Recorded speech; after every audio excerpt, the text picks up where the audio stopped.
Dr. Gail Thomas served as president and CEO of the Trinity Trust Foundation in Dallas to remake the Trinity River Corridor. She is a founding fellow of the Dallas Institute and served as its director for the first 17 years. For over 30 years, she has conducted seminars and conferences on cities and city life, and her efforts helped inspire the design of and philanthropic gifts for Dallas's Santiago Calatrava bridges. She has a book in progress entitled Recapturing the Soul of the City. Gail. Oh, that Randolph Severson. I'll tell you what, Randy, we need, Pat Berry, we need poetry slams out on the street. And we need Randolph to come and do that work. We ought to have, Larry, we ought to have it right out here, close off the street. Really, I mean, that's what it's all about. I love it. That's humanities and culture. Okay. James Hillman's essay on Athena was reprinted as a separate book in 1980 in his Facing the Gods. Did you do this, Randy? That one? I thought you did. You need to sign that for me, actually. Would you do that? When he was with us at the University of Dallas, Pat Berry and Robert Sardello and Joanne and myself, and I can recall struggling with this notion of pathologizing. Now, I wasn't raised talking about pathology. My mother was a Christian Scientist, so it was declare the truth, you know, so pathologizing, the soul's autonomous ability to create illness, morbidity, disorder, abnormality, and suffering in any aspect of its behavior. These are his words. And to imagine life through this deformed and afflicted perspective. Now, those are right on the first page of Mythic Figures on Athena. Does that sound like Athena to you? That's very different, isn't it? Very unusual perspective. He says, these intolerable images show themselves always in the symptom. Well, now, I worked with this, this was almost 40 years ago, trying to see the things that I was facing in my efforts in the city. Pettiness on boards, conflict at city council, you know, city hall, you all know this. Jealousies, conflicts between developers and homeowners who did not want to relocate from homes that had been in their families for 4 generations. You know, and the developers were giving money for it. Contractors bidding low for jobs by using inferior products. Citizens who fear the takeover of those we simply call, you know, the other, immigrants, other religions. These fears are not new. They're as old as mythic figures, mythic images that we're considering today. So this is the question: how do we acknowledge these intolerable fears which do not go away? We keep thinking they will go away. How do we weave a structure within our lives to allow them a place? Well, now we're talking about the goddess Athena. This is her role. Okay, there she is. Wow, this incredible weaver and fighter. And Hillman introduces the sentence, these intolerable images show themselves. This is on the very first page of his talk on Athena. So I want to address these intolerable images that are found in this image, this figure of Athena. Now, ultimately, I see Athena as applied wisdom. I think that's the best way I can. Applied wisdom. After all, Athena's mother is Medusa. Just imagine this, Medusa, a powerful queen whose epithet is wisdom. She was the daughter of Oceanus and Tethys. Medusa was. And some say Tethys was goddess of the moon. So just imagine Athena, whose mother is Metis. Metis is the daughter of Okeanos and Tethys, the moon. Imagine the moon and the oceans working together, creating this remarkable consciousness that produces Metis, wisdom. Just get into that rhythm of moon, pulling the tides, the waters, all of this consciousness creating Metis, wisdom. Now, Metis then is impregnated by Zeus. Zeus represents that old order, the new order coming in to overtake this old order, that is Metis, Okeanos, and Tethys. This new order comes in and through impregnation of different ones of the old order brings in a new order, a new realm. So this is Athena. Metis is pregnant when Zeus, fearing Metis, swallows her. The problem was that Metis was pregnant. So now Metis, all this wisdom and all of this remarkable consciousness, water as consciousness, moon as consciousness, is inside Zeus in this new order. This new order that's trying to come into being, take over, subdue all these old wisdom goddesses, but take over. But Metis is in there.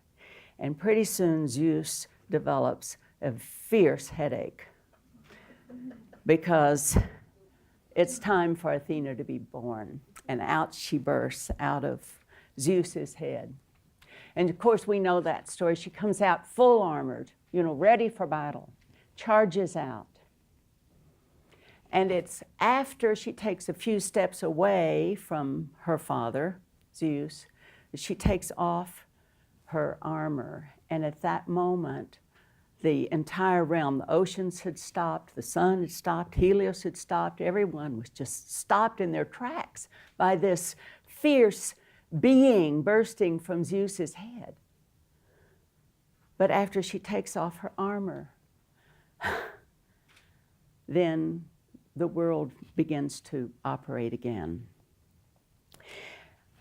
Okay, that's her birth. That's her presence in our realm. Hillman sees this powerful Athena as strategy. That's what he says in Mythic Images. Athena's art is the systematic plaiting of strands together. Her own person is reason and necessity. She produces a whole fabric. But all the strands are invited in, like as in the Erinyes. And you remember in the Oresteia, the old Furies are invited in. They're given a place by Athena. They were always feared and left out. Athena, after she also releases Orestes, in her wisdom and judgment, she allows a place for those Furies. Now I'm claiming that in her image, she tells us what she's about. And these Furies are always there in their old person as the Erinyes. And yet Athena, in her ability to weave as a master weaver, is giving us a place, giving all of these old forces, terrifying forces, a place. Now, on the title page of my personal copy of Mythic Figures, I was greeted by a handwritten note by Jim. And he said, I'll read it here, 2 missing from this collection would be, Gail, would be Pandora and Pegasus, your territory. May you find new figures to stir your fantasy here, and I send with much love and thanks, Jim. So I feel like I have a directive from Jim to include those 2 missing. And I want to go through this image of Athena and show how her figure, just the figure, the statue of Athena, holds all of these disparate forces in the very image itself. And I want you to begin to feel how our culture, and I mean culture and not civilization, culture in a city, are also the combination of these warring forces always at work that Athena is threading and weaving in this great fabric that we call city. The statue of Athena stood 42 feet high, 42 feet, that's 4-story building, in the Parthenon, up at the top of the Parthenon. And this is the copy of Phidias, or Phidias, who did more statues of Athena than any other sculptor. I love this one, and because of the bright-eyed, ever-near Athena. And I want to go through 5 elements in this statue of Athena that depict this goddess of the city, who is so much more complicated than just goddess of the city. I'll start with the most understandable, Nike, who is in her hand. Nike, who is known as Victory. Athena, the ever-near, she of the terrible eyes, restrains Achilles from killing Agamemnon. She guides Odysseus home. She holds victory, that final vision of victory in pursuit, in her hand, much as a falconer would display his falcon. Nike represents victory via good judgment, wise counsel. Walter Otto says Athena shows man what she desires of him, which is will to victory and courage. Now that's the easy one. The next one is the Medusa, and that's the most terrifying. I'm sorry, I won't leave it up there very long. You know, it's so terrifying that I can't even look at it very long. But now I want you to realize that this Medusa is now worn on the breastplate, the aegis of Athena. And all of these little curlicues here on her tunic are serpents. And of course, and I'll get in just a moment to Erichthonius. What is it about this image of Athena that she takes the Medusa as her image, her aegis? You know how we wear a locket to show who we are, what is dearest to us? And so I've puzzled over this for quite a while. But you remember the story of the Medusa. She was one of the 3 Gorgons living on the edge of the earth, and she was the most beautiful of all the beings, all the girls, all the feminine maidens. And Poseidon desired her, of course. She was the most beautiful one. And so she changed herself into a mare to avoid him. He changed himself into a stallion to continue to pursue her. And she fled into Athena's temple for protection. Poseidon follows her there and violates her at the altar of Athena. Athena is so appalled and repelled by this that she turns this most beautiful being, fecund, young, beautiful woman, into this. And I'm going to do it again, which is, it's just quite frightening. Now, that's the scariest image I know of in our culture. And because we can just look at the image of the serpent and we're afraid. But this extraordinary act of Medusa, what was that about? She had to have been so violated herself, Athena, that all of that early all her heritage of the earlier old order, whether we call it the feminine order, the violation of that has come out and resulted in this image of the Medusa. But she also is owning it in a way that is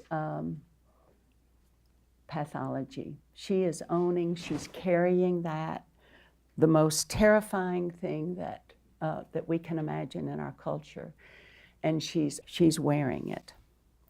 If we imagine all mythic happenings as a permanent realm of the collective psyche, then we're able to understand the power the Medusa holds for us.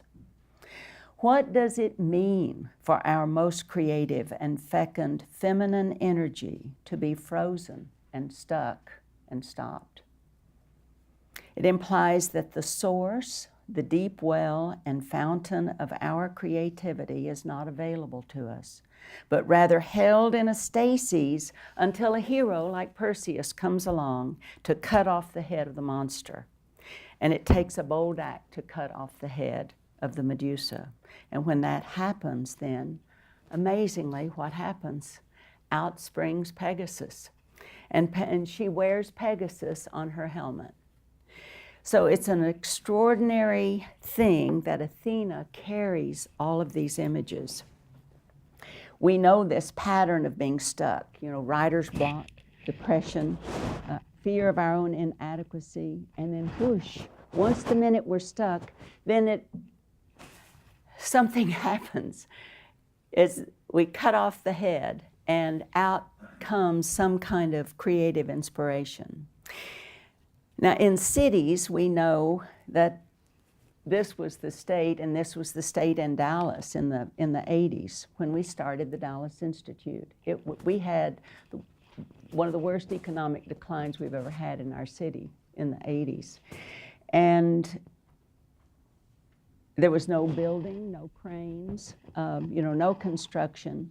The economy stuck. We lost our three major banks downtown. They all went to national companies. Downtown buildings were boarded up. And then 10 years later, the head was cut off. A deep well springs forth, and the Muses have come. And we called that a park in the center of the city for Pegasus Plaza. So it can happen literally in cities that we begin to see this same rhythm taking place. Pegasus is conceived in the Medusa. Now, Pegasus is amazing. Athena wears as her headpiece a bronze helmet with images of the winged horse rising above each ear, resting on her temples. It's Medusa, after all, who instructs the young hero Perseus to cut off the head of the Medusa. So she created it, but she's doing something about it. And she gives Perseus that shield so that he backs into the Medusa, because anyone who looks at the Medusa head on is frozen, turned to stone. So he backs in and whoosh, cuts off the head of the Medusa. And imagine the motion here. Out of the most intolerable image that we can imagine in our entire culture springs the winged Pegasus with golden wings. Imagination, soaring. Bellerophon is given a bridle by Athena to capture the Pegasus, and when he does, they go about the land and heal the land. And they capture the young maiden, they fight the chimera, the monster. So the most winged, glorious healer comes out of that most intolerable image. And Athena is bearing all of that story in her image. So when Pegasus' hoof hits the ground, then this well springs forth. It's the Hippocrene. And it's where the Muses, Randolph, come and dance and sing. And rappers rap, but a culture is born where that hoof hits the ground. So Pegasus becomes an instrument of divine justice when he throws Bellerophon, because the young hero is full of hubris, attempting to soar to the heavens, and Bellerophon throws him to the ground. Now, once again, it's Athena behind the scenes masterminding this scene. She guided Perseus in slaying the Medusa. And when Perseus brings the sack with this snaky head back to Athena and hands it to her, she takes that image, and puts it on her breast and wears this image as if saying, this is who I am. I can bear this. I can wear this. I can heal this. Athena, the strategist, as Hillman says, the wise counsel, the ever near, so that no matter what difficulty you get yourself into in the city, how difficult it is, it cannot be more intolerable than what the clear-eyed wisdom of Athena can manage. Now, if these images aren't confounding enough, let's consider the serpent Erichthonius. Athena appears in almost every image, Erichthonius with Erichthonius on her shield. Now, some say that Hephaestus, after he created the shield, the greatest shield ever done for Athena, thought he had the right to copulate with her. She steps aside, the sperm goes into the ground, and Mother Earth then brings Erichthonius to life. Athena, according to several mythographers, scoops up Erichthonius and carries him some in a basket in ritual, but carries him on her shield, on her sword, sometimes wrapped around her shoulder. This earth power, this earth energy, this vital, the beginning of all things that's represented in this serpent is also carried by Athena. And this is with her throughout everything she does in the city and in all of her makings. Now, of all of that, the most puzzling enigma for me has been the one on the base of Athena. And I hate to have to show this because I don't like this image. This is the replica of Athena at Nashville. But I could get others, but this one shows it more than anything. This is the creation of Pandora, the story of the creation of Pandora, which is on the base of Athena. And Phidias, when he sculpted the Athena in the Parthenon in Athens, put on the base of the statue the story of the creation of Pandora. So we know that Pandora was the first human created by the gods, gifted by all of the gods. Hermes took clay and water and fashioned the first mortal, the first woman. And it is said that Athena gave the woman her soul. But Zeus was angry at humankind for stealing the fire of the gods because Prometheus sneaked up the back way and stole the fire of the gods. Many people say Athena showed him the way. And so Athena is masterminding the fact that the gods are entwined with humankind. And even though the angry Zeus is trying to take revenge, Pandora is created, all gifted by the gods.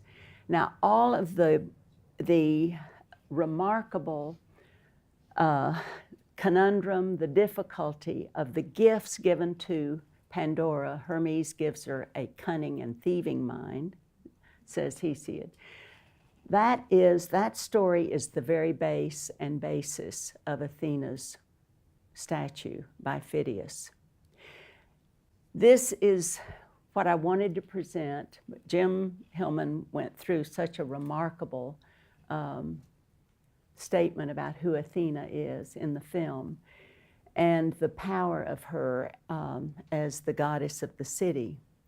But I wanted to try to convey this profound enigma that Athena is, to help us honor, first of all, own, and then honor the difficulties that we find with each other and with ourselves, living together in cities, trying to live in communities, trying to create a culture instead of having just a civilization.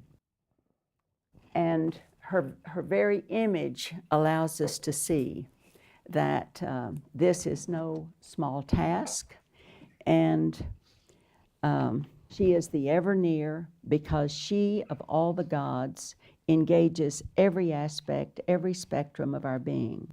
We might say she, as applied wisdom, what Hillman calls strategy, is the movement of ancient truth in ourselves and in our civilized world as we band together to create a culture in our towns and cities and here today as we invoke mythic images. Thank you.